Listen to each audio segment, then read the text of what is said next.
Assalamualaikum warahmatullahi wabarakatuh. Yang terhormat, yang mulia, bapak-bapak, ibu-ibu, seluruh jamaah sholat subuh berjamaah Masjid Nurul Amal, baik dari para alim, para ulama, tokoh masyarakat, pengurus masjid, dan kita semua yang berhadir subuh yang mulia ini, yang kami hormati, kami muliakan. Semoga Allah berkenan kembali pertemukan kita kembali di dalam surga. Amin ya rabbal alamin. Bapak Ibu yang dimuliakan Allah, semenjak 2 bulan belakangan ini Bapak Ibu, kita ada semacam perubahan cuaca yang tidak menentu. Maka perlu Bapak Ibu kita sama-sama untuk senantiasa menjaga kesehatan fisik ataupun zahir kita, dan yang paling penting lagi menjaga kesehatan batin kita. Dalam rangka harus sesuai vitamin yang kita berikan kepada zahir badan kita berupa asupan makanan, minuman, dan berbanding dengan juga vitamin rohani kita mendengarkan kajian-kajian agama dan sekaligus memperbanyak zikir kepada Allah Subhanahu wa ta'ala.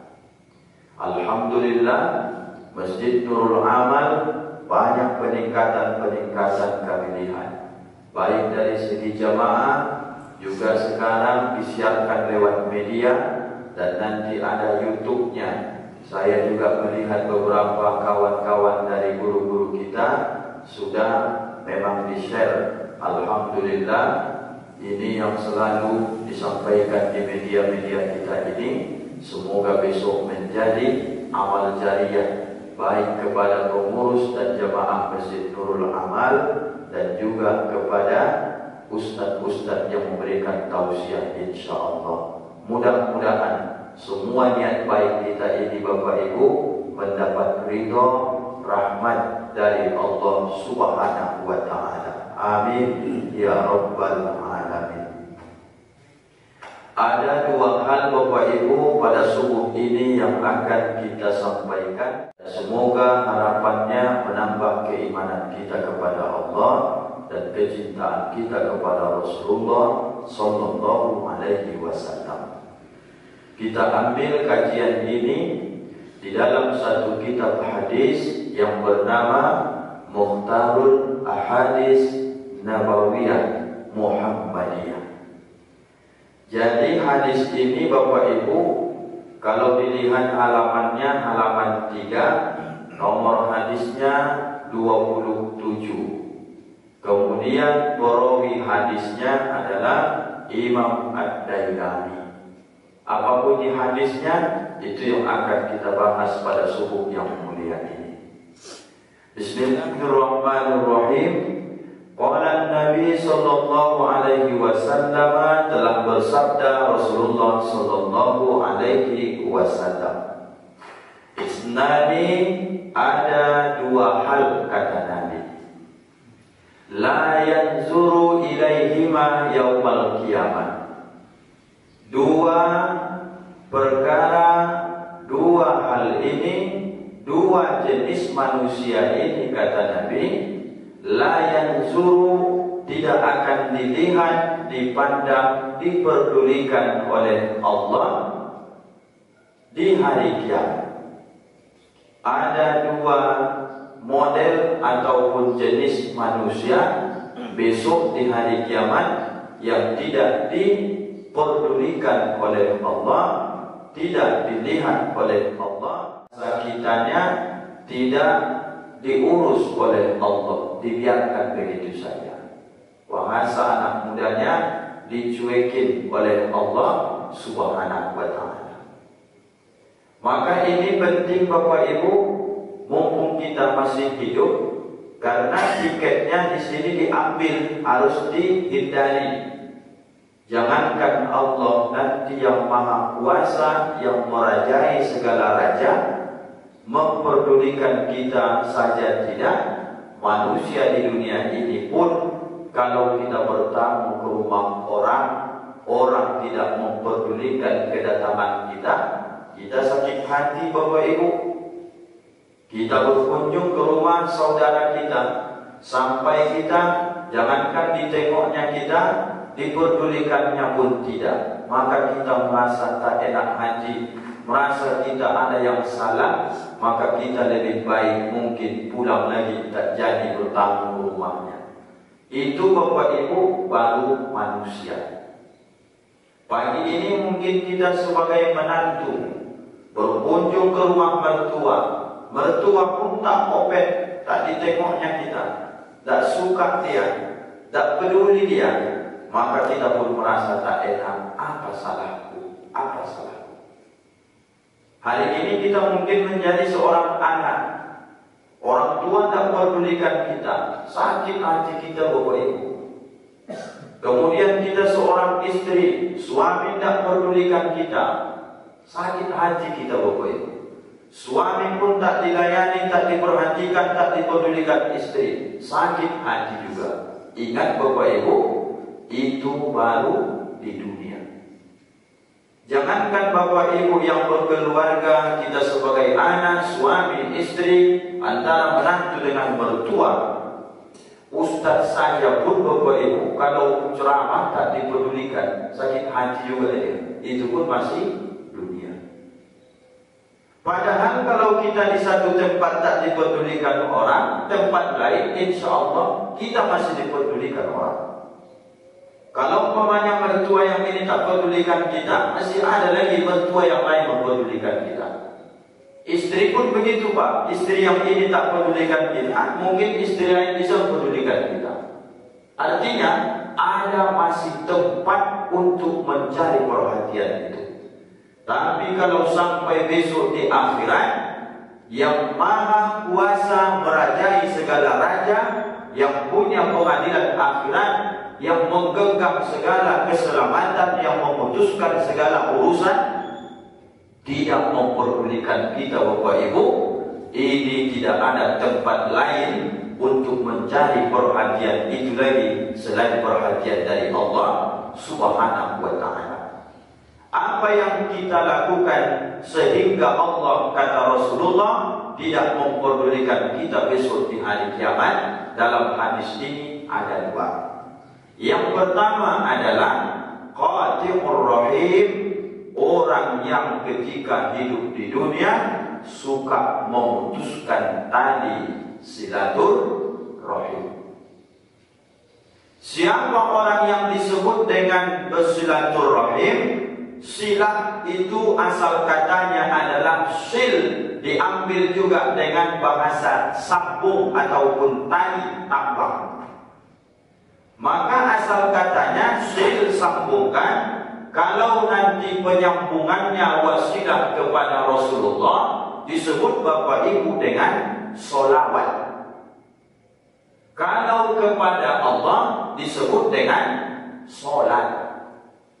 Kalau antar kita yang satu rahim, disebut dengan silaturahim, menyambungkan tali yang satu rahim. Berarti orang yang disebutkan hadis Nabi ini, yang besok tak dipandang, tak diperdulikan oleh Allah, orang yang putus tali persaudaraan, yang ada hubungan rahim di antara mereka.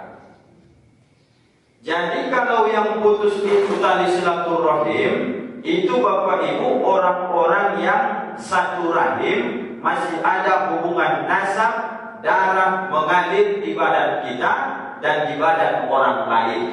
Contoh, kita dengan kakek kita, darah kakek nenek ini ada di dalam diri ayah kita. Dari pihak perempuan ada di dalam diri badan ibu kita. Ayah dan ibu menikah, lahir kita, maka darah ayah ibu ada dalam diri kita. Maka kakek nenek ini disebut kalau tidak bertegur sapa kita dengan mereka, itu disebut babnya memutuskan tali silaturahim. Turun ke bawah lagi, kita bukan sendiri anak ayah ibu kita. Ada kita 3, 4, 5 orang adik-beradik. Itu yang disebut dengan satu rahim. Orang-orang yang satu, mohon maaf, tempat keluarnya, maka ini disebut adalah rahim kasih sayang. Yang satu binaan yang masih ada hubungan darah di antara mereka. Pemahamannya Bapak Ibu, sering kita pakai kalimat silaturahim, tapi kadang tidak pada tempatnya. Maksudnya gimana? Kalau disebut silaturahim, itu menyambungkan yang satu hubungan darah dengan kita. Kalau saya dengan Bapak beda suku, kemudian beda kampung, beda asal kelahiran, kita tidak ada hubungan darah. Kita hanya disatukan kalimat la ilaha illallah. Itu bukan silaturahim namanya, tapi membina ukhuwah. Ada ukhuwah wataniyah karena satu negara. Ada ukhuwah Islamiyah karena kita satu keyakinan. Ada juga ukhuwah disebabkan karena nasabiyah, nasab. Itulah yang paling kuat disebut dengan silaturahim, yang punya hubungan darah dengan kita. Yang diinginkan Nabi yang mana? Yang nomor 1 ini Bapak Ibu. Jangan sampai tidak bertegur sapa dengan orang-orang yang satu aliran darah dengan kita. Dari atas mulai dulu. Dari kakek, dari nenek, dari oma, dari ayah, kemudian kita, dan yang di samping kiri kanan kita, sampai ke bawah kita lagi. Itulah yang disebut dengan silaturahim, yang tak boleh diputuskan ini Bapak Ibu. Tapi kalau boleh kita jujur, mana lebih banyak orang putus silaturahimnya, tidak bertegur sapa, adik-beradik, atau orang yang bertetangga tak ada hubungan darahnya? Lebih sering Bapak Ibu putus silaturahim orang yang justru ada hubungan darah dibandingkan dengan orang yang tidak punya hubungan darah. Itu yang terjadi saat-saat ini Bapak Ibu. Kenapa bisa antara anak dengan orang tua putus silaturahim? Mungkin anak merasa orang tua ini pilih kasih. Maka kita sebagai orang tua Bapak Ibu, 5 anak ibu, 1 mungkin baik, 1 lagi kurang baik, 1 ini agak-agak baik, 1 ini agak baik, yang nomor 5 ini nakalnya minta ampun. Bagaimanapun tipe model anak-anak kita di Bapak Ibu, jangan pernah beda-bedakan dan banding-bandingkan. Yang satu ini baik, satu ini tak baik, satu rajin, satu pemalas. Apakah boleh dibanding-bandingkan?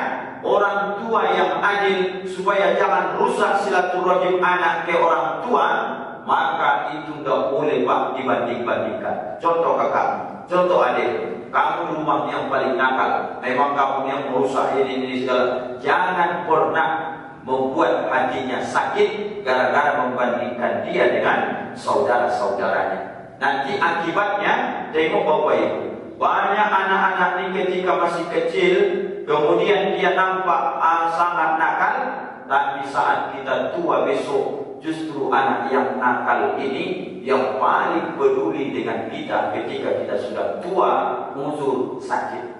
Belum tentu anak yang soleh, katakanlah yang rajin sholat, apa yang ibu bapa perintah dia mau, pas besok bapak lanjut usia, belum tentu anak yang bapak sayang, bapak banggakan itu yang akan merawat kita saat kita tua besok. Artinya, bagaimanapun model anak kita sekarang, sama ratakan rasa sayang kita kepada mereka, supaya jangan sampai mereka nanti memutuskan silaturahim dengan kita karena darah kita mengalir di darah di badan mereka Bapak Ibu. Yang paling menarik, ini khusus kita ini, saya tengok orang Jawa ini sering melakukan, tapi ini hal baik. Orang Jawa itu Bapak Ibu, kalau meninggal ayahnya atau ibunya, Mereka ada membuat suatu kegiatan yang baik, disebut namanya dengan haul. Haul itu bahasa Arab, diambil dari bab tentang zakat. Haul itu artinya tahun. Kalau meninggal ayahnya, mereka akan memperingati haul ayah kami. Berarti ayahnya sudah meninggal 1 tahun. Tahun kedua peringati lagi, haul kedua, berarti tahun kedua. Sampai kadang-kadang berpuluh tahun, sampai 70 tahun, masih tetap ada haul ayah mereka buat. Siapa yang membuat ini? Anak-anaknya. Kenapa anak-anak ini mau melakukan? Karena mereka menganggap bahwa ayah mereka ini sangat berjasa dan sangat-sangat berharga dalam kehidupan mereka. Siapa orang tua yang mendapatkan anak-anak seperti ini, maka itulah yang disebut dengan orang tua yang paling beruntung di sisi Allah, karena jasadnya sudah meninggal. Orang di atas dunia masih terus mengingat-ingat jasa kebaikannya. Kalau kita tidak baik, tidak mungkin anak akan mengirimkan kebaikan kepada kita. Biarpun yang dilakukan saudara kita katakanlah dari orang Jawa, tapi kita pun orang Melayu, orang Batak, orang Mandailing, sama, karena kita menginginkan hal itu, anak-anak kita mengirimkan hal itu kepada kita. Sekarang Bapak Ibu lihat, meninggal ayah, yang tinggal ibu. Kadang-kadang anak-anak jangankan membuat haul ayah mereka, ke oma mereka sendiri pun kadang-kadang muncul cekcok dan segala macam. Menengok ibu mereka pun mereka tak mau. Nauzubillah. Jadi Bapak Ibu, tengoklah tahapan ini. Nabi sangat marah melihat orang yang putus silaturahimnya. Mulai dari kapan? Mulai dari atas dulu, kakek nenek, di atasnya mungkin kita gak jumpa lagi, atau dari orang tua kita, mulai atau nenek, ayah, ibu. Yang terpenting, yang sezaman dengan kita, siapa itu? Saudara-saudara kita. Mumpung kita masih sering kajian subuh, Bapak Ibu saling mengingatkan. Lebih cepat ilmu itu masuk dibandingkan kadang-kadang zuhur, asar, maghrib, apalagi malam hari tabligh akbar. Kalau subuh hati ini masih bersih, masih kosong. Apa pesan-pesan yang sering diingatkan guru-guru kita? Jangan gara-gara harta warisan itu awak adik-beradik putus silaturahim. Jangan gara-gara hanya kebanyakan sedikit, kemudian tahun ke tahun tak bertegur sapa. Hidup kita ini singkat di Bapak Ibu. Kalaupun awak lebih sedikit, awak ambil punya saudara kita ini, maka hukumnya memang dia nanti mengalah, tak terjadi perselisihan. Tapi kalau ada saudara yang mengambil hak saudaranya, maka dia sudah mengambil hak siapa? Pertama, dia hukumnya mengambilnya sudah haram. Nanti saudaranya ini meninggal, dia sebenarnya tiap hari memakan dan menikmati harta anak yatim, Bapak Ibu. Dari mana ceritanya kita makan anak yatim? Orang harta saudara kita yang kita ambil. Katakanlah mungkin pertapakan rumah, geser-geser patoknya. Katakanlah mungkin kebun sawit, geser-geser batasnya. 2-3 pokok sawit tadi panen sekali 2 pekan, panen sekali 2 pekan. Padahal adik kita sudah meninggal, anak adik kita ini ada. Siapa itu? Kepunaan kita juga. Siapa mereka ini? Kalau meninggal ayahnya, anak yatim. Harta mereka itulah yang kita makan tuh. Sampai kapan? Entah sampai kapanlah itu terjadi. Meninggal kita besok, dilanjutkan anak kita. Anak kita nggak tahu, dilanjutkan cucu kita. Turun-temurunlah harta-harta haram itu kita makan, disebabkan karena kerakusan kita sebagai ayah sempat mengambil hak saudara kita, adik-beradik. Hati-hati Bapak Ibu. Berkepanjangan di besok, berkepanjangan. Maka diusahakan saudara-saudara kita, kalau terjadi hal meninggal salah satu ayah dan oma, kalau tidak paham pembagian faraid tentang masalah pembagian harta warisan, panggil ustaz, ditanya bagaimana hukumnya. Karena yang pertama akan diangkat oleh Allah ilmu dari dunia ini, itu adalah ilmu tentang ahli waris ataupun harta warisan. Itu yang pertama kali. Tak mau orang berhukum dengan hukum Islam. Mana adik paling kecil, paling kotor, sama dia rumah pusaka itu. Mana ada dalam Islam begitu, Pak?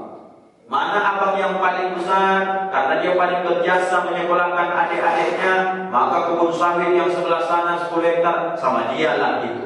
Mana ada pembagian begitu, Bapak Ibu? Yang ada dalam Quran bercerita tentang masalah faraid, hukum waris, itu paling panjang juga ayatnya dibahas dalam Quran, Bapak Ibu. Konteksnya salah satu, lizzakari mislu hazzil unsayain, satu bagian anak laki-laki sebanding dengan 2 bagian anak perempuan. Apa artinya?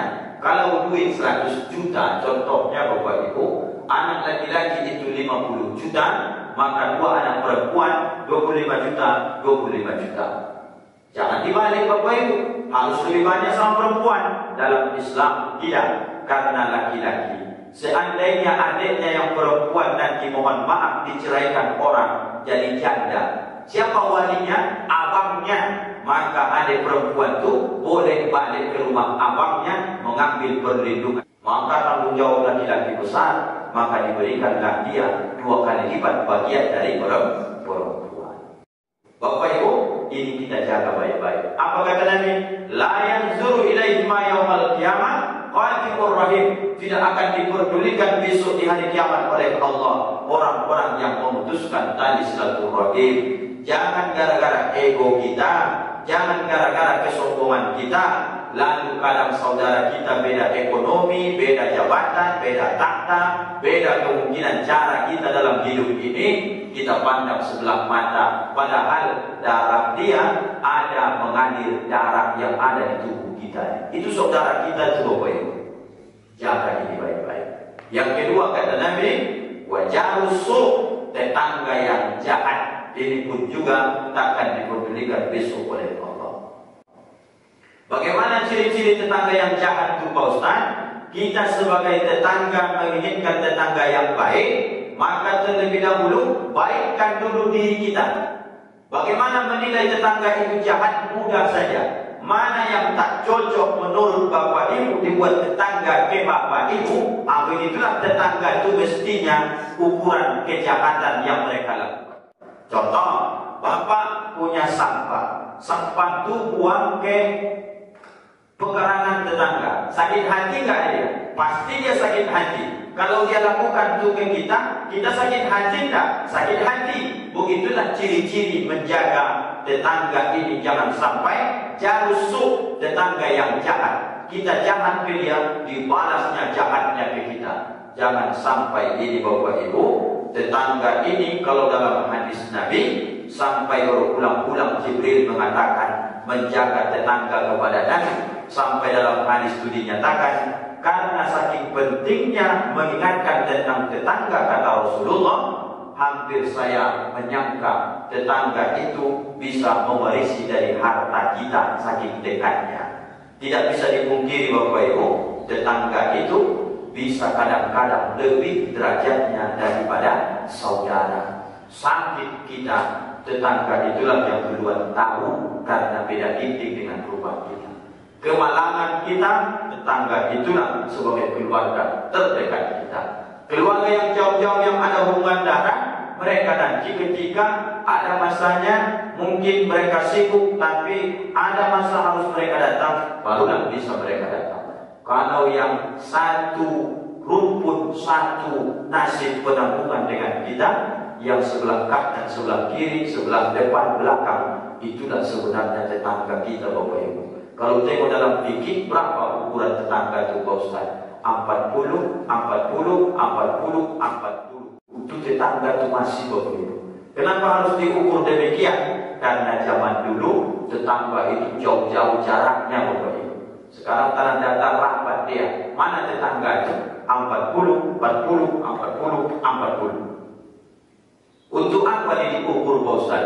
Segitulah jarak tempuh jaraknya dari durasi dari rumah kita itu, yang tak boleh sampai ada musuh kita di lingkungan itu Bapak Ibu. Jadi bagaimana mengukurnya? baikkan diri kepada mereka, nanti biar Allah yang membuat hati mereka baik ke kita. Kalau terjadi dua hal ini, putus silaturahim, adik-beradik yang ada hubungan darah, jahat kita kepada tetangga, hukumannya kata Rasulullah dalam hadis Imam Ad-Dailami, besok kita tidak akan diperdulikan Allah Subhanahu wa ta'ala. Kesimpulannya, kenapa tidak Allah perdulikan kita Pak Ustaz? Mudah jawabannya, logikanya Bapak Ibu. Di dunia ini, orang yang memutuskan silaturahim berarti dia punya penyakit takabur, sombong namanya. Kenapa dia mau melakukan kejahatan kepada tetangga? Karena dia merasa bahwa tetangga itu lebih hina dari dia. Maka bersarang dalam hatinya sifat sombong. Allah tidak suka, maka Allah besok akan menyombongkan diri kepadanya pasti hari kiamat. Mudah-mudahan Bapak Ibu, dua perkara ini mari sama-sama kita hindari, kita jaga baik-baik, kita jauhi. Jangan sampai ini ada dalam diri kita, nanti akan Allah sengsarakan kita di hari kiamat Bapak Ibu yang dimuliakan Allah. Terima kasih atas segala perhatian. Mohon maaf atas segala kekurangan, atas keterbatasan ilmu dalam penyampaian. Mudah-mudahan Allah ampunkan kita semua, terutama Ustaz yang menyampaikan tausiah ini. Kita tutup Bapak Ibu dengan doa kafaratul majelis. Subhanakallahumma wa bihamdika asyhadu an la ilaha illa anta astaghfiruka wa atubu ilaik. Assalamualaikum warahmatullahi wabarakatuh.